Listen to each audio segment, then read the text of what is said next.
आवड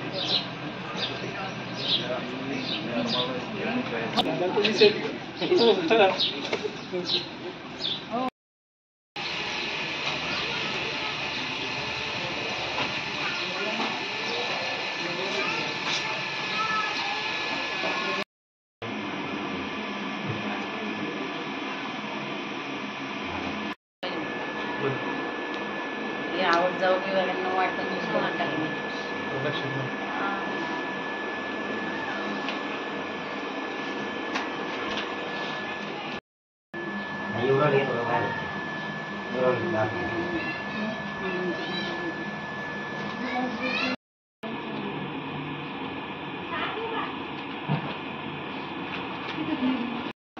आता ते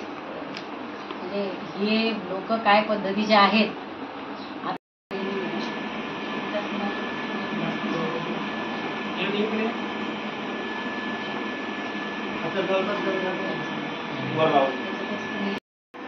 राज्य पुरस्कार प्राप्त युवा शेतकरी दिवंगत कैलास भाऊ नागरे यांनी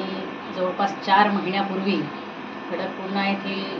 पाण्यासाठी 14 गावांना खडकपूर्णाचं पाणी मिळावं यासाठी आपली जीवनयात्रा संपवली। आज त्या दुर्दैवी घटनेला आता 4 महिने होऊन गेलेले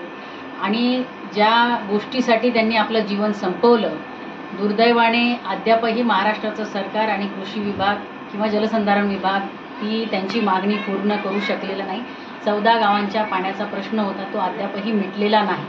परंतु हे करत असतानाच राज्य शासनाचे प्रतिनिधी म्हणून या राज्याच्या मुख्यमंत्र्यांनी त्या ठिकाणी सभागृहामध्ये असं आश्वासन दिलं होतं की दिवंगत कैलास भाऊ नागरे यांनी जी काही अपेक्षा त्यांच्या मृत्यूपूर्वी लिहिलेल्या चिठ्ठीमध्ये पत्रामध्ये व्यक्त केलेली होती, त्यांच्या मुलांचं पालकत्व हे सरकारनं स्वीकारावं, ते सरकार स्वीकारेल असा शब्द